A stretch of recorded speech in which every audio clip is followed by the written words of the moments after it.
안녕하세요. 이번 시간에도 인상파 미술 이야기 계속하겠습니다. 앞서 보았듯이 인상파 그룹에 속한 화가들은 함께 활동하긴 했지만 화풍과 추구하는 예술 세계는 제각각이었습니다. 우리가 자료 화면으로 보았던 인상파 화가들의 이야기를 다룬 BBC의 다큐영화 제목이 빛을 그린 사람들이지만 사실 모두가 빛을 그린 것은 아니었습니다. 드가나 카이오타처럼 훨씬 더 고전적인 스타일로 그린 사람도 있었고 인상파 화가들과 함께 전시를 열었지만 인상파로 불리기를 거부했던 세잔 같은 사람도 있었습니다. 그런 점에서 인상파 화가의 가장 대표적인 인물은 클로드 모네였습니다. 모네는 빛과 대기의 순간적인 효과에 가장 충실한 그림을 그렸으며 처음부터 끝까지 자신의 예술관을 일관되게 밀고 나갔습니다. 인상파라는 이름이 유래한 바다의 일출을 그린 인상 일출에서부터 말년의 대작, 수련 연작에 이르기까지 만해의 화풍은 크게 변하지 않습니다. 그래서 이번 강의에서는 인상주의 미술의 대표적 화가인 모네의 이야기만 따로 하려고 합니다. 앞서 제1회 인상주의 전시회를 이야기할 때 한번 보았던 그림이지만 워낙 인상주의 미술의 상징과도 같은 그림이니 다시 한번 보겠습니다. 이 인상 해돋이 그림은 자세히 보면 정말 당시 평론가들의 반응이 이해될 만도 합니다. 붓질은 거칠고 그려진 형상은 제대로 알아보기도 힘듭니다. 색과 색의 조화는 이해하기 어렵고 정말 그리다가 중간에 그만둔 것이 아닌가 생각할 수 있을 것 같습니다. 이 그림의 제목에 해돋이라는 그림의 소재 외에 인상이라는 단어를 덧붙인 것은 지나가 보면 모네의 탁월한 선택이었습니다. 인상파 화가들이 이름으로 정해졌기 때문에 그런 것이 아니라 이 그림이 표현하고 있는 이 분위기와 느낌을 인상이라는 말만큼 정확히 표현할 단어를 찾기는 쉽지 않기 때문입니다. 앞선 강의에서 인상파 화가들이 도시 풍경을 즐겨서 그렸다는 이야기를 했었는데요. 지금 보시는 이 그림도 그런 종류입니다. 1878년 파리에서 열렸던 축제의 한 장면입니다. 에펠탑이 세워졌던 1878년 세계 박람회의 폐막을 기념하는 날입니다. 건물에는 수많은 프랑스 국기가 휘날리고 거리는 사람들로 넘쳐납니다. 그런데 자세히 들여다보면 사실 제대로 그려진 것은 아무것도 없습니다. 그나마 건물이나 조금 형체를 알아볼 수 있을 정도이고 사람은 사실상 색의 점으로나 묘사된 수준입니다. 깃발처럼 보이는 것도 대충 색을 칠해놓은 것에 불과합니다. 모네가 그린 것은 깃발과 사람들로 넘쳐나는 거리가 아니라 그것이 자신에게 남긴 인상인 것입니다. 그러니까 형체는 거의 없고 색이 있을 뿐인데 모네는 이것을 색이라기보다는 빛이라고 부릅니다. 모네의 화풍이 형성되는데 큰 영향을 준 화가로는 보통 두 명의 19세기 초 영국 화가를 꼽습니다. 모네는 1870년대 프랑스 프러시아 전쟁과 파리 꼬민을 둘러싼 혼란을 피해서 이 시기에 영국에 머무르는데 그때 두 화가의 작품을 접합니다. 그 두 화가는 낭만주의 시기에 활동했던 영국의 윌리엄 터너와 존 컨스터블입니다. 먼저 터너의 그림부터 보겠습니다. 노예선이라는 제목이 암시하듯이 이 그림은 18세기 말에 배의 무게를 줄이기 위해서 바다에 노예를 던져버린 노예선의 비극적인 이야기를 다루고 있습니다. 그렇지만 바다 위의 태양과 흐릿한 배의 모습, 무엇 하나 뚜렷하지 않은 형체의 묘사 등은 모네의 인상 해돋이를 연상하게 하는 부분이 있습니다. 모네의 그림보다 훨씬 강렬한 빛과 파도를 묘사하고 있긴 하지만 전통적인 서구의 그림들과 비교해보면 모네가 이 그림에서 큰 영향을 받았을 것은 분명해 보입니다. 앞선 그림도 터너의 말년 그림이지만 지금 보는 이 그림은 그보다 더 뒤에 터너가 69세 되던 해에 그린 그림입니다. 제목에 증기와 속도라는 단어가 들어간 것부터 예사로운 그림은 아닙니다. 이 그림 역시 모든 것이 흐릿하고 분명하지 않지만 그래도 알아볼 수 있는 몇 가지를 가지고 화면의 구성을 추정해 볼 수 있습니다. 강 위에 놓인 다리 위로 기차가 지나갑니다. 그리 왼쪽 아래에 작은 배가 하나 떠 있고 그 옆에 다리가 하나 더 있는 것으로 보아서 강은 분명합니다. 이 그림에서 가장 인상적인 것은 속도입니다. 제목에 속도라는 말을 분명히 넣었지만 회화에서 기차를 표현하는 것과 속도를 표현하는 것은 전혀 다른 이야기입니다. 속도를 어떻게 표현할까요? 선어는 그것을 위해서 오히려 화면 전체를 흐릿하게 만들고 기차의 맨 앞 연통 부분만 또렷하게 그립니다. 또 다리 위를 지나가는 바람의 흔적을 연기와 증기로 표현함으로써 기차의 순간적인 속도를 그림 속에 담아내고 있습니다. 우리는 이미 모네와 인상파 화가들이 기차와 철길을 어떻게 묘사했는지 보았습니다. 순간적인 빛과 대기의 효과를 쫓아가겠다는 모네의 야심은 터너의 그림을 보면서 그 구체적인 실현의 방법을 발견했을 것입니다. 이제 그것을 모네의 방식으로 다른 대상에 다시 풀어놓으면 될 일입니다. 영국에 간 모네에게 영향을 준 두 번째 화가는 영국의 자연을 가장 아름답게 표현했다는 평가를 받는 존 컨스터블입니다. 웅장한 자연이 아니라 소박한 시골의 풍경을 그려서 영국인들이 가장 사랑하는 화가로 불립니다. 컨스터블의 자연은 프랑스의 로코코가 그리던 이상화된 자연과는 거리가 멉니다. 그러면서도 19세기 중반 밀레가 그리던 농촌과도 다릅니다. 밀레가 농촌을 그렸지만 그 그림의 중심은 사람에게 있었다면 컨스터블의 그림에서 인물은 보조적인 역할이고 자연과 시골 풍경이 중심에 있습니다. 컨스터블은 어느 하루도 같은 날이 없고 단 한 시간도 서로 같은 시간이 없다는 말로 유명합니다. 실내에서 그림을 그리기보다 야외로 나가서 그림을 그리고 시시각각 변하는 자연의 빛을 쫓았던 모네와 인상파 화가들에게 컨스터블의 그림이 큰 영향을 준 것은 당연하다고 할 것입니다. 이렇게 시시각각 변하는 빛과 그에 따른 사물의 변화를 화폭에 담고자 한 모네의 예술관을 가장 잘 보여주는 작업이 루앙 성당 연작입니다. 노르망디 지역의 도시 루앙에 있는 대성당을 반복해서 그린 것인데 모네는 이 성당을 무려 25번이나 그렸습니다. 25편 각각에는 아침의 효과, 흐린 날, 햇볕을 강하게 받는 날, 비 오는 날, 해질 무렵, 아침 햇빛 등등 날씨와 빛에 관련된 제목들이 붙어 있습니다. 앞서 우리는 피사로가 몽마르트 거리를 여러 번 반복해서 그린 것을 보았습니다. 그렇지만 수많은 사람이 오가는 몽마르트 거리를 여러 번 그리는 것과 대성당을 여러 번 그리는 것은 좀 다릅니다. 대성당은 무엇보다도 돌로 만든 건물입니다. 변하지 않고 튼튼한 재료인 석재로 만들어서 수백 년 전부터 그 자리에 변함없이 있던 존재입니다. 게다가 기독교라는 종교적 건물이라는 성격까지 더해지면 그 존재는 그야말로 불변의 상징이 됩니다. 그런 불멸의 존재가 날씨와 시간에 따라 빛이 달라지고 시시각각 다르게 보인다고 표현하는 것은 성당이라는 대상의 선택이 그냥 우연히 이루어진 것은 아니라는 것을 짐작하게 합니다. 다음 주 강의에서 우리는 역시 인상파의 일원이었던 세잔이 고향에 있는 산 생빅토르 산을 수십 번 반복해서 그린 것에 대해 이야기할 것입니다. 세잔이 산을 수십 번 그린 것은 또 다른 이유입니다. 이쯤에서 다시 마네 이야기를 좀 하겠습니다.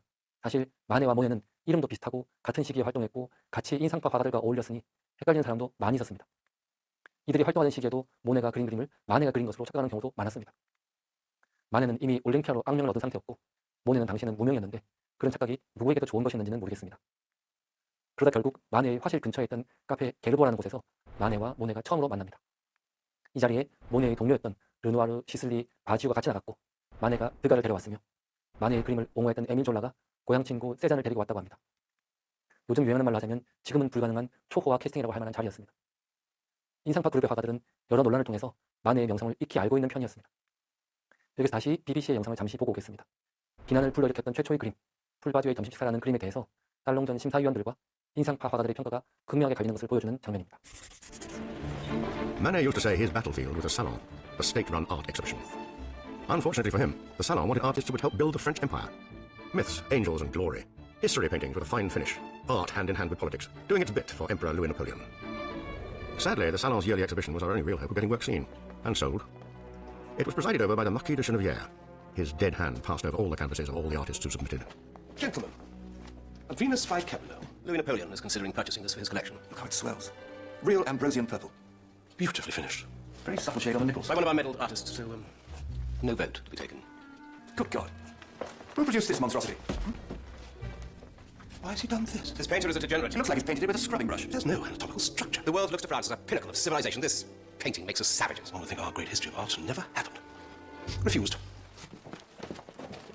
So many paintings were refused that year. So many artists complained that the emperor announced an exhibition of all the rejected works. When Paris heard there was a painting of a naked concubine sitting in the woods with a couple of young dandies, well, we all came to see. She's not nude, she's naked. Flesh is so white. It's excessive. And the seats are so dark. It's not finished. So simple. You can see the brushstrokes on the canvas. Such broad areas of light. Such attention to nature. She's staring at us. You can see what they had for lunch. It's our world. It's painted our world. 기성 화단의 평론가들에게는 추하고 견딜 수 없게 느껴지는 그림이 인상파 화가들에게는 생생한 현실을 묘사한 새로운 그림으로 받아들여졌기 때문입니다. 마네는 인상파와 같이 어울렸지만 인상주의 전시회에는 한 번도 참여하지 않았습니다. 마네의 목표는 살롱에서 성공하는 것이었습니다. 그렇지만 마네는 모네와 인상파의 그림을 존중했고 그들을 경제적으로도 많이 도와주었습니다. 마네가 사망한 후인 1889년 모네는 올림피아가 미국으로 팔려갈 수도 있다는 소식을 듣습니다. 모네는 어떻게든 올림피아가 프랑스에 남아있게 해야겠다는 생각에 모금운동을 시작하고 결국 유족으로부터 작품을 사들입니다. 그리고 루브르에 전시한다는 조건 아래 프랑스 정부에 기증하기로 합니다. 그렇지만 이 과정에서도 프랑스 정부는 처음에 올림피아의 기증 자체를 거부합니다. 그랬다가 일부 정치인들과 후원자들의 요청에 기증은 받기로 하되 루브르에 전시하는 것은 확답을 주지 않습니다. 19세기 말이 되었음에도 불구하고 올림피아에 대한 기성 화단의 거부감은 여전히 남아있었기 때문입니다. 당시 여러 언론에서 일반의 의견을 수렴하기도 하고 논쟁도 벌어지는 등 올림피아는 여전히 논란의 중심에 있는 그림이었고 마네는 여전히 많은 사람들이 못마땅하게 생각하는 화가였습니다. 결국 1890년 프랑스 정부는 올림피아의 기증을 받아들이지만 1907년까지 루브르가 아니라 닉상부르 박물관에 소장합니다. 그리고 그랬다가 1907년에야 모네의 친구이자 당시 수상이었던 클레망소의 결단으로 루브르로 들어가게 됩니다. 1986년부터 올림피아는 다른 인상파 화가들과 함께 오르세 미술관에서 전시되고 있습니다.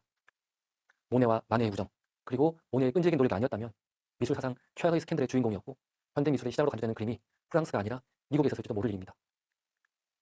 이제 모네가 자신의 말년을 거의 다 바쳐 예술원을 불살랐던 대작 수련연작에 대해서 이야기하겠습니다. 수련연작은 약 25년에 걸쳐서 250회에 달할 정도로 긴 시간에 걸쳐 방대한 규모로 그려졌습니다. 수련연작을 이해하기 위해서는 오늘날 모네의 집이라고 불리는 노르망디의 작은 마을 지베르니에 있는 모네의 아뜰리에부터 이야기를 시작해야 합니다. 모네는 1890년 파리로부터 북서쪽으로 80km 정도 떨어진 곳에 있는 지베르니의 작은 집과 주변 대지를 구매합니다. 모네는 이 땅에 정원과 연못을 만들었고 연못에는 수련을 키우기 시작합니다.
모네의 수련 전작은 모두 이곳에서 그려집니다. 수련을 키우고 정원을 가꾸면서 모네는 시시각각 바뀌는 수면과 빛과 대기의 효과를 그립니다. 모네와 후손의 사망 이후 한때 방치되었던 모네의 집은 복원과 보존 작업을 거쳐 1980년대부터 다시 일반에게 공개되었습니다. 오늘날 지베르니 모네의 집은 수련이 피는 아름다운 연못과 화가의 아뜰리에를 보려는 수많은 관람객들이 매년 찾고 있습니다. 지베르니에서 멀지 않은 곳에는 반 고흐가 마지막 생을 보냈고 고흐의 무덤이 있는 오베르슈르 우아즈 마을도 있습니다. 프랑스 여행을 가서 조금 시간 여유가 된다면 이곳 지베르니와 오베르슈르 우아즈를 함께 돌아보면서 모네와 반 고흐의 흔적을 찾아보는 것도 매우 특별한 경험이 될 것입니다. 모네의 수련은 큰 것은 가로폭이 13m 달하는 것도 있고 작은 것도 있는데 모두 비슷비슷해 보이지만 동시에 어느 하나 같은 것은 없습니다. 모네에게 영향을 주었던 존 컨스터블의 말처럼 수련 잎사귀 하나도 똑같은 것이 없다는 것에 새삼 감탄하게 됩니다. 지베르니에서 그린 수련 그림은 모네가 젊었을 때 매우 짧은 시간에 스케치하듯 인상만을 담아내던 그림과는 조금 다른 느낌을 줍니다. 앞서 드가가 말했듯이 순간을 포착한 듯 보이지만 사실은 아주 오랜 관찰과 연구의 결과물이기 때문입니다. 그래도 모네의 수련 연작은 모두 수면과 수면에 비친 빛 그리고 그것을 감싸고 있는 대기의 온화한 느낌을 담아내고 있습니다. 모네는 수련 연못에 대해 이렇게 말했다고 합니다. 핵심적인 것은 매 순간 모습이 바뀌는 거울 같은 수면이다. 모네는 그의 이름을 알린 첫 번째 그림에서부터 마지막 수련 연작까지 빛의 순간적인 효과를 담아내겠다는 자신의 예술관을 그리고 인상주의 미술의 큰 방향성을 결코 놓지 않았습니다. 그런 점에서 모네는 인상파의 리더였고 최후까지 인상파의 예술관에 충실한 인상파 최후의 보루이기도 했습니다. 오늘날 모네의 수련 연작은 파리의 오랑주리 미술관에 전시되어 있는데 여기 전시된 수련 그림의 길이를 다 합치면 100m가 넘는다고 합니다. 인상은 순간적이고 금방 지나가고 쉽게 사라지는 것입니다. 뭔가 정형화된 형태로 설명하기는 어려워서 막연한 느낌이 들 때 우리가 흔히 사용하는 표현입니다. 이처럼 인상은 그 자체로 오래 머물지는 않는 것이지만 동시에 우리가 남는다라는 동사로 설명하는 것이기도 합니다. 인상은 매우 순간적인 것이지만 동시에 인상으로 남아서 오래오래 우리의 지각에 영향을 미치기도 합니다. 저는 모네의 미술 자체가 그런 것이 아닌가 생각합니다. 금방 사라질 인상을 그 순간 포착해서 영원히 남겨두려는 시도. 이전 강의에서 로코코 미술이 보여주는 사랑의 이미지를 얘기할 때 제가 프랑스어 에페메르라는 단어에 대해 설명한 적이 있습니다. 일시적이고 곧 사라질 것들을 가리키는 단어인 에페메르를 소개하면서 프랑스 문화의 특성을 잘 보여주는 말이라고 이야기했습니다. 프랑스 문화가 특히 이런 곧 사라질 것, 덧없는 것들을 사랑하고 그것을 표현하는 데 예민하다면 그런 점에서 인상주의 미술, 특히 모네의 그림이야말로 가장 프랑스적인 예술이라 할 수 있을 것 같습니다. 순간적으로 지나가는 빛과 대기의 인상을 너무도 사랑했고 그것을 포착해서 화폭 속에 영원히 남겨두려고 했으니 말입니다. 그러니 인상주의 미술이야말로 프랑스에서 그것도 근대화되어가는 19세기의 도시 파리에서만 태어날 수 있는 예술이 아니었나 싶습니다. 영혼을 갈구하는 인간이 어떤 노력도 사실 실패로 돌아갈 수밖에 없는 것이긴 하지만 그래도 인생은 짧고 예술은 영원하다는 진부한 경고가 말하듯 모네는 예술 속에서라면 그런 꿈을 좀 꾸어도 되지 않을까 생각했던 것 같습니다. 마네와 인상파 화가들 그리고 모네에 대한 이야기는 이것으로 모두 마칩니다. 감사합니다.